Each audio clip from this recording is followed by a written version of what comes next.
안녕하세요.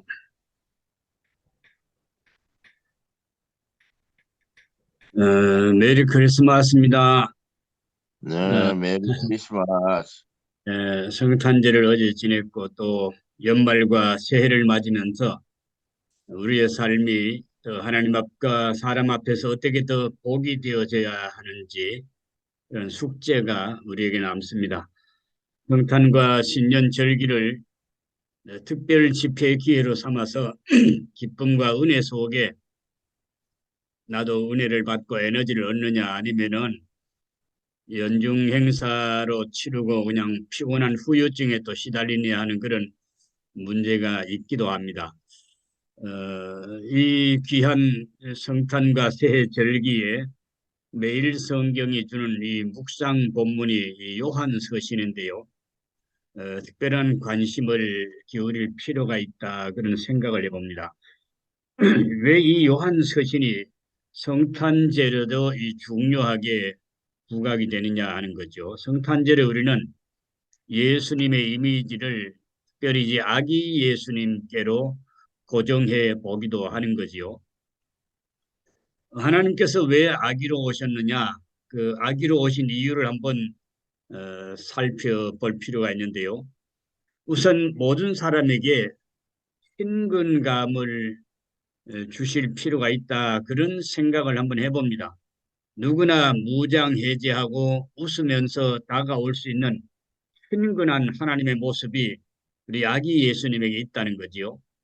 아기로 오셔서 우리를 천진하게 바라보며 웃으시는 하나님의 모습을 어느 정도 생각해야 우리가 또 자격지심에서 벗어나서 하나님 앞에 나갈 용기가 생길 수 있다는 거죠. 이 아기 예수님의 모습 속에서 아무도 그 하나님을 두려운 하나님으로 심판의 하나님으로 멀리할 그런 마음을 가지지는 않는다는 거예요.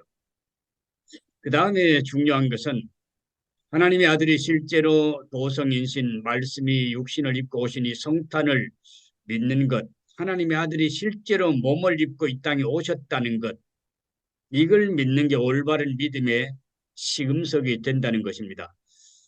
보통 우리가 생각할 때 아주 두렵고 떨리는 신적인 모습으로 대단한 어떤 그런 그 태산 같은 큰 그 모습으로 또는 귀가 멍멍한 우레 같은 그런 큰 소리로 임하는 그런 하나님에 대해서 우리가 두려움을 가질 수 있는데 육체로 오셔서 특별히 아기로 이 땅에 오시는 하나님의 모습 이거를 인정하고 받아들이는 사람이 그 영혼이 하나님께 속한 것이다. 이 본문 앞에 나오는 4장 2절의 말씀이 독특한 표현이 아닐 수가 없습니다. 하나님께서 사람의 몸을 입고 이 땅에 아기의 모습으로 오셨다는 것을 믿어야 된다는 이 조건이 다른 어떤 종교에도 찾아볼 수 없는 특이한 모습이 아닌가 한번 생각해 볼 수가 있습니다. 요한일서 5장 6절부터 오늘 이 매일 성경의 본문인데 제가 1절, 2절만 읽게 된 거죠. 여기 보면 예수님이 물과 피로 임하셨고 증언하시는 이가 셋이다 그런 표현이 나오고 있습니다. 마치 출애굽기에 나오는 성화 과정이 피와 물과 성령 이 세 부분으로 되어 있듯이 예수님의 몸에 물과 피가 있는 실제적인 몸이시고 또 성령이 그분과 늘 임재해 계시는 그것이 바로 하나님의 육체로 오신 임마누엘의 증거가 된다는 것을 확실히 증거하고 있는 거죠. 그리고 또 앞부분에 나아가면 4장 9절 요한일서 4장 9절에는 하나님이 자기의 독생자를 세상에 보내심은 그로 말미암아 우리를 살리려 하심이라 그랬습니다.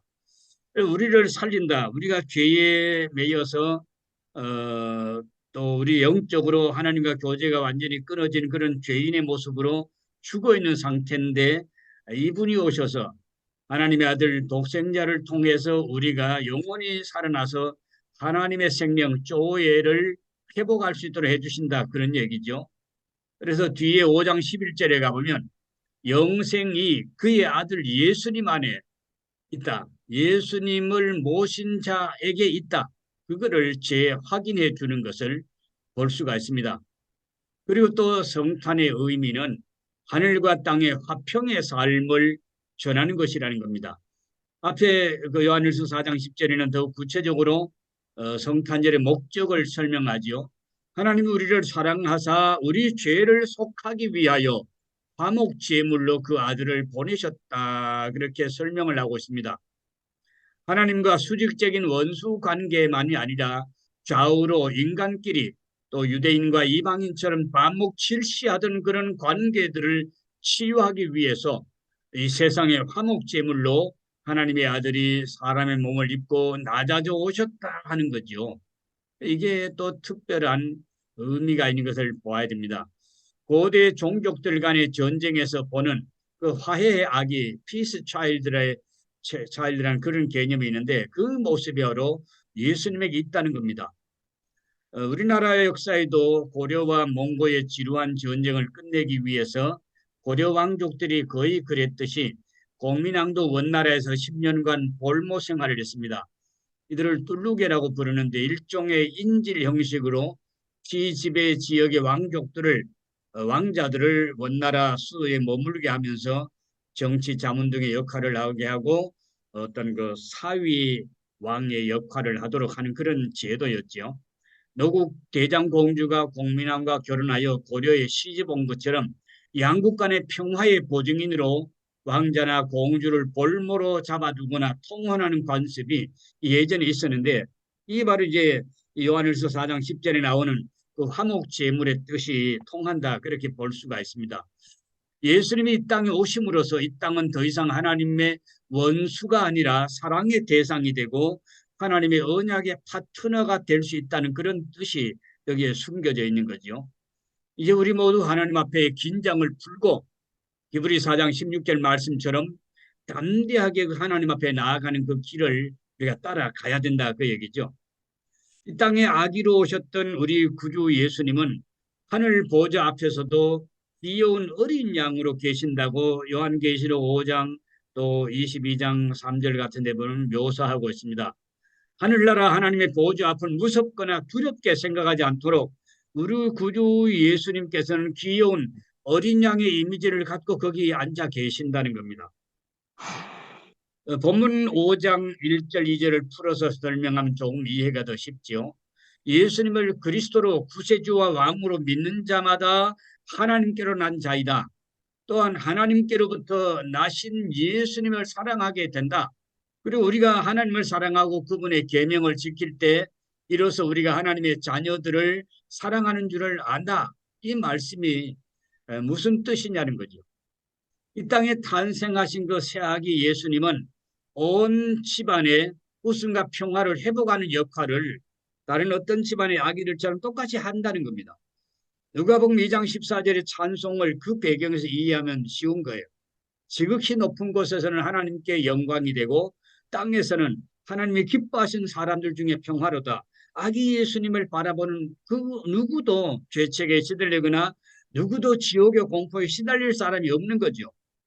그 아기 예수님을 보면서 하나님께 영광을 돌리고 또 우리 인생들 가운데 기쁨과 평화가 온다는 겁니다.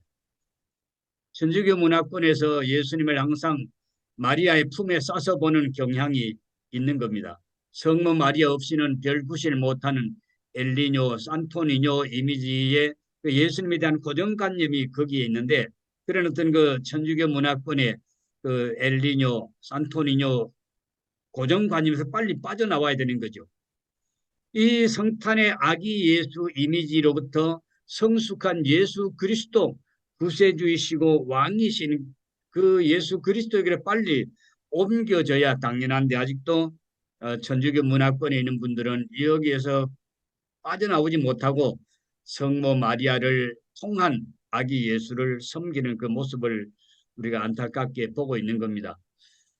미어즈 성경사전에 의하면 요한 1서는 예수님을 우리의 생명으로 소개하고 요한 2서는 우리의 진리로 요한 3서는 우리의 길 예수 그리스도로 소개를 하고 있습니다. 요한 1서는 전체적으로 예수님께서 하나님께로 나아가는 길과 진리와 생명 되심에 대해서 설명을 하면서 참된 진리의 산 길을 걷는 우리의 모델이 되시는 것을 제시하고 있습니다. 왜 이 요한서신이 짧지만 소중한가? 물론 성령께서 원저자가 되셔서 사도 요한에게 감동을 주신 것이지만 그래도 사도 요한의 신앙과 인격과 경륜과 특히 성도를 지극히 사랑하는 그 간절함이 성령의 손에 붙잡혀서 필객의 붓처럼 사용되었다 그렇게 보는 겁니다. 첫째로 이 내용을 살피면 치우침이 없이 요한복음 14장 6절처럼 예수님의 교훈을 통전적으로 전인적으로 소개하고 있기 때문에 소중하다고 믿습니다. 정말 인생을 한 번뿐이라고 소중하게 여기고 참되게 살아가려는 자, 영원한 생명을 누리려는 자, 뒤를 돌아보아 후회함이 없는 인생길을 한번 걸어가려는 자는 예수님을 따라가면 된다는 말씀이죠. 예수님이 원하신 우리의 삶의 모습, 요한복음 10장 10절 하반절처럼 삶을 주시되 풍성한 삶을 주러 오신 예수님을 따라가면 된다는 것입니다. 요한일서에 보면 적어도 3장 23절 이전에는 믿는다는 말이 거의 없고 대신에 의를 행한다, 진리로 산다, 시인한다, 거한다는 말이 많이 나옵니다. 4장에 2번 믿음이란 말이 나오고 5장에 대여섯 번 믿음이란 말이 나옵니다. 대신 요한일서 2장 6절에 보면 그의 안에 산다고 하는 자는 그가 행하시는 대로 자기도 행할지니라라고 이 야고보서 스타일로 명령을 하고 있습니다.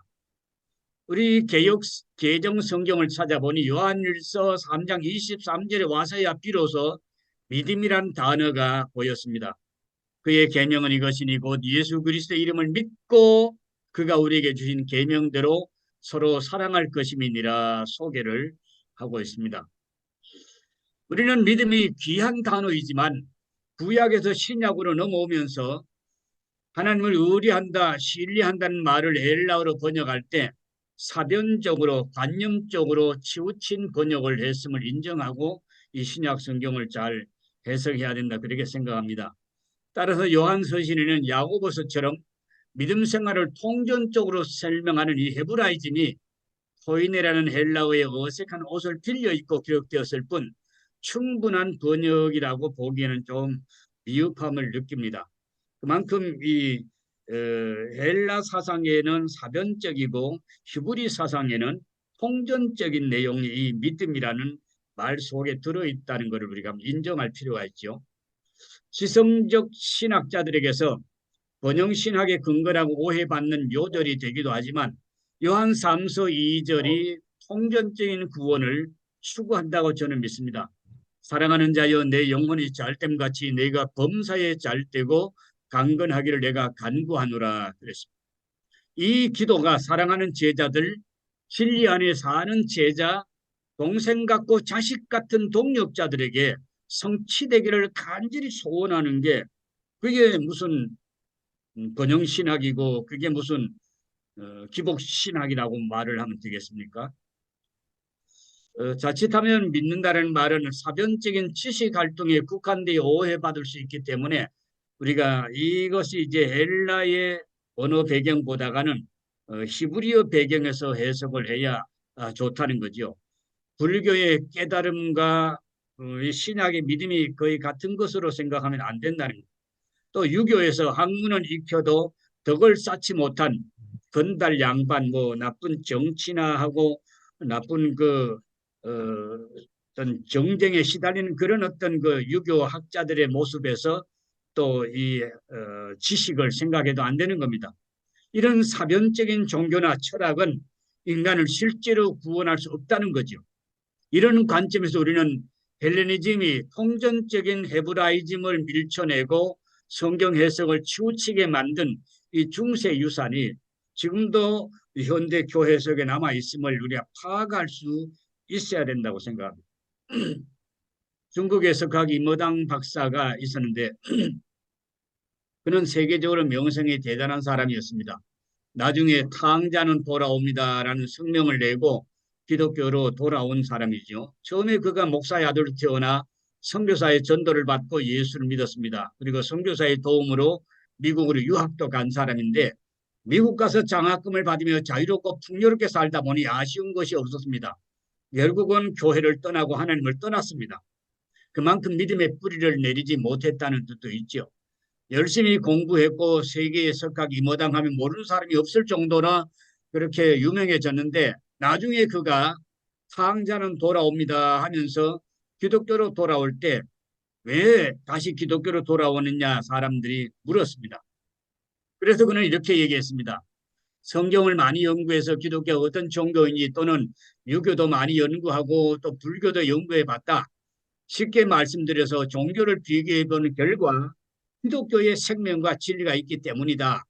예를 들어서 내가 깊은 우물에 빠졌다. 그래서 지나가는 사람들에게 날 살려달라고 소리를 질렀더니 석가모니가 우물란을 들여다보면서 전생에 얼마나 못되게 굴었으면 이렇게 죽게 되느냐. 업보요 하면서 지나갔다. 또 지나가는 사람에게 살려달라고 소리를 질렀더니 이번에는 공자가 들여다보았다. 유교에는 내세가 없다. 공자가 손가락질하면서 너 이놈 너 죽으려고 거기 빠졌느냐 빨리 나오지 못해 얼마나 책망을 하게 되는지 죽게 된 사람 건질 생각은 않고 야단만 치고 지나갔다. 다시 지나가는 사람에게 살려달라 소리 질렀더니 지나가는 한 분 예수께서 들여다보셨다. 예수는 줄을 메고 내려와서 나를 업고 다시 줄을 타고 올라가 죽을 수밖에 없는 나를 구출해 주었다. 살 길은 여기에 있고 문제 해결은 예수께 있다는 것을 나는 깨달았다. 그는 그렇게 기독교를 쉽게 실제적인 신앙으로 설명을 잘 해주었습니다. 우리의 선교는 마태복음 4장 23절에 예수님의 그 전도, 교육, 봉사, 이 치료, 이 통전적인 선교를 닮아야 되는 거죠. 요한일서 2장 6절에 그분 안에 산다고 하는 자는 그분이 행하시는 대로 자기도 행할지니라 그렇게 선포하고 있습니다. 우리는 너무 오랫동안 입으로 서기관처럼 가르치고 따지고 남 탓 또는 환경 탓을 하면서 설교 강론 중심으로 이론에 치우쳐 살았지는 않는가 한번 살펴볼 필요가 있는 거죠. 에스컬레이터 운행처럼 나도 올라타고 남도 태우고 올라가는 삶이 이 살아있는 진리의 길이 아니냐 하는 것. 경험 위주 학문을 종종 존 듀이의 자유주의 교육에서 찾으려 하는 것을 못마땅해 하고 비판하는 분들도 있습니다. 그런 면이 사실 기독교 안에 많이 있고 실용하는 학문이 되면서 이 사변적인 신앙이나 어떤 그런 그 영리상학에 대해서 무용지물로 생각하는 경향이 있기도 하지요. 그런데 실제로 우리가 실용하는 학문이 아니라면 왜 비싼 학비 주고 배우느냐 하는 거죠. 나도 살고 남도 살리는 실용적인 교육이 성경 속에 없다면 우리가 왜 성경을 배우는 겁니까?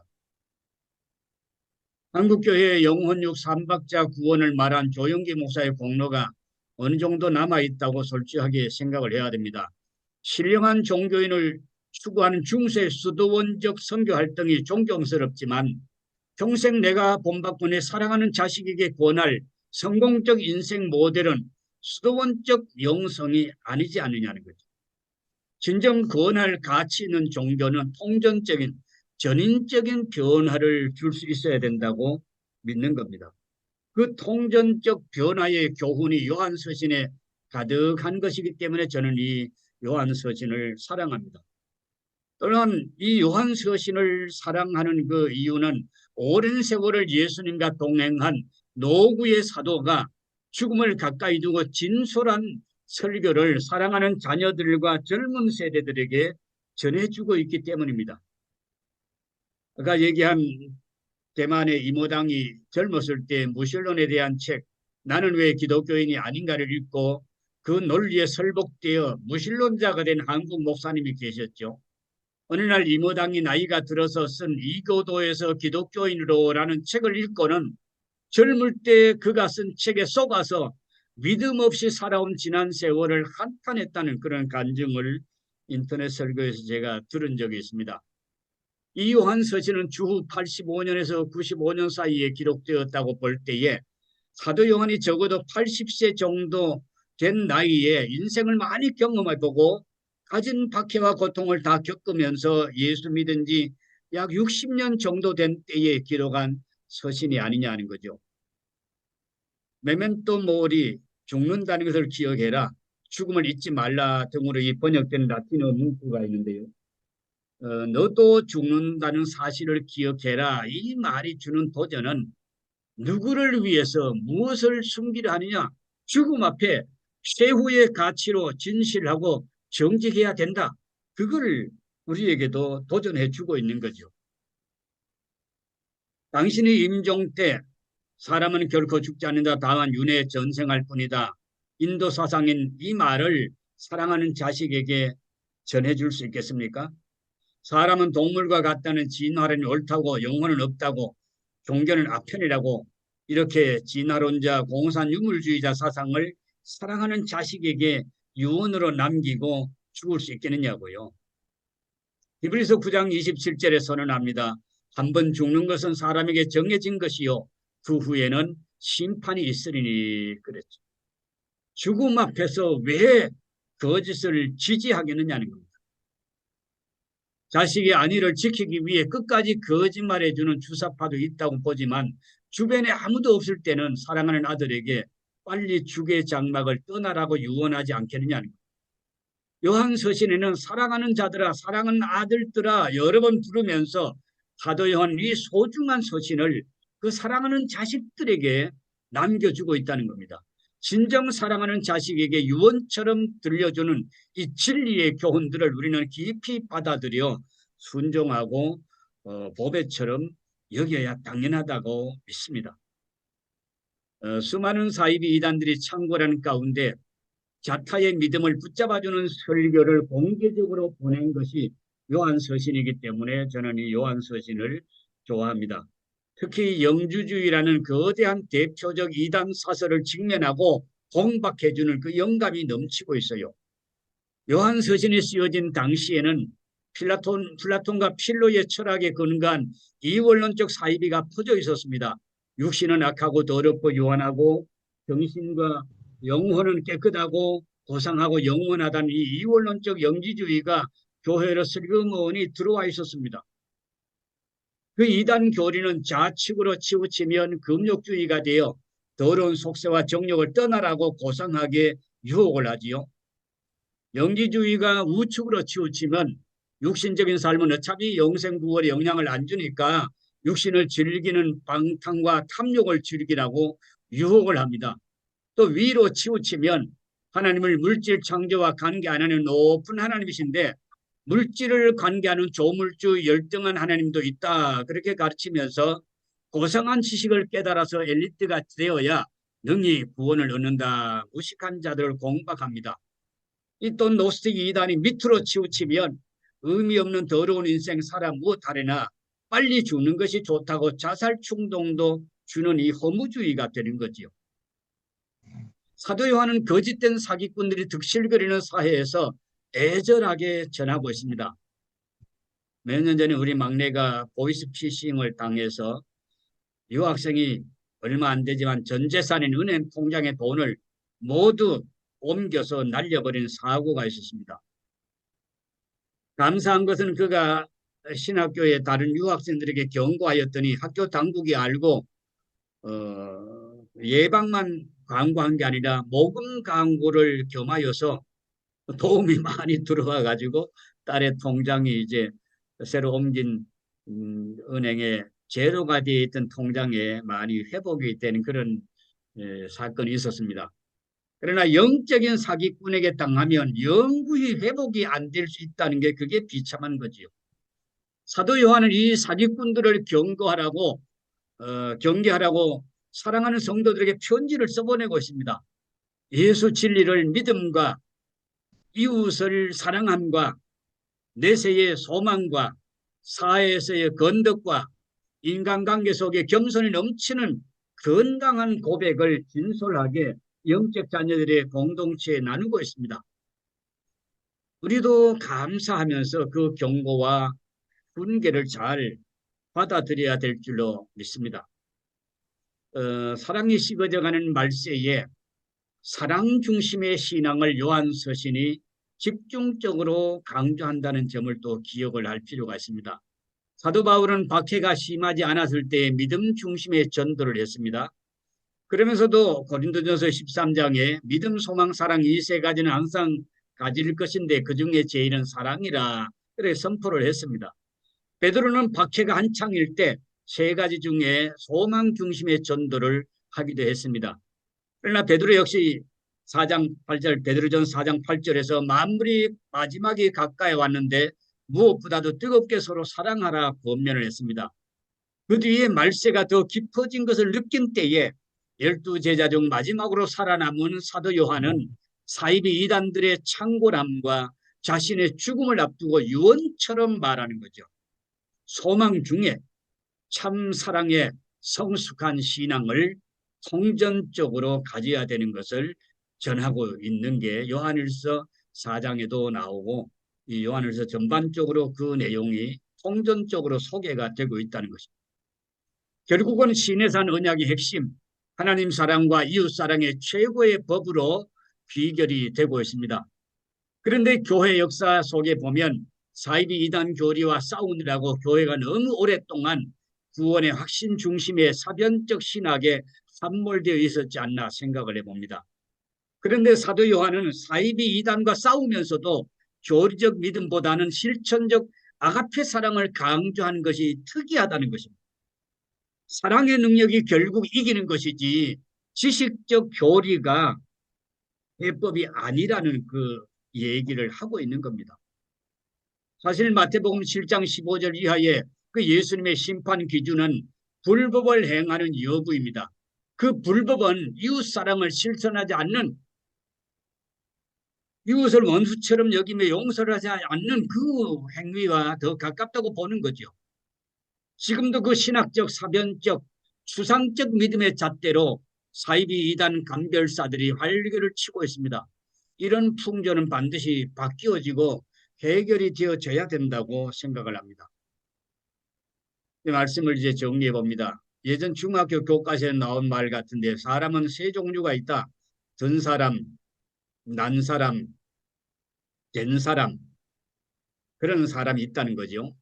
요한서신은 하나님 앞에서 똑똑한 사람이나 뭐 출세한 그런 사람 얘기를 하고 있는 게 아니고 인간성 댐댐이가 된 하나님의 마음을 닮아서 사랑으로 실천하는 그 된 사람을 가르치고 있고 그것이 곧 통전적인 성도의 모습이라고 볼 수가 있습니다.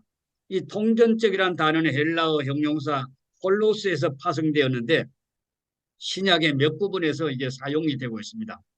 홀로스는 전부의 온전한 분리되지 않는 이 전체의 뜻을 가집니다. 영어 단어의 whole과 통하는 거죠. 자칫하면 좌우로 치우침이 많은 세상에서 우리의 신학도 사역도 생활도 이념도 치우치지는 않고 있는지 살펴볼 필요가 있다는 거예요. 이제 마국간에 누우신 산토니뇨 아기 예수님 신드롬에서 벗어나서 계속 영육 간에 성장해야 된다고 믿습니다. 주 하나님 앞에 영구히 인정받는 삶, 온전하신 주님의 삶, 하나님의 사랑, 이웃 사랑을 담고 성령에게 순순히 이끌려 광야를 통과하는 선교 동지들로 성숙해가는 그런 우리 필리핀 또 우리 선교사들, 세계 선교사들의 성탄과 새해가 되어지기를 축복합니다. 아멘. 여기까지 기도합니다. 자비로우신 우리 아버지, 이 성탄을 지내고 이제 연말 연초를 내다보면서 정말 우리가 분주하게 살고 있습니다. 그러나 예수님을 다시 한번 묵상하며 이 땅에 오신 예수님, 우리의 구원을 위해서 이 땅에 낮아주신 예수님의 그 도성인신의 사랑을 더 깊이 묵상하며 더욱 선교지에서 예수님을 따라 실천의 삶을 살아가는 저희들이 되게 하여 주시옵소서. 무엇이 성숙한 크리스찬의 삶인지 무엇이 온전한 성도의 삶인지를 늘 분별하고 통전적인 신앙 이해를 갖고 주님의 삶을 따라가는 우리 모든 주의 일꾼들 되게 만들어 주시옵소서. 예수님 귀하신 이름으로 기도하옵나이다. 아멘.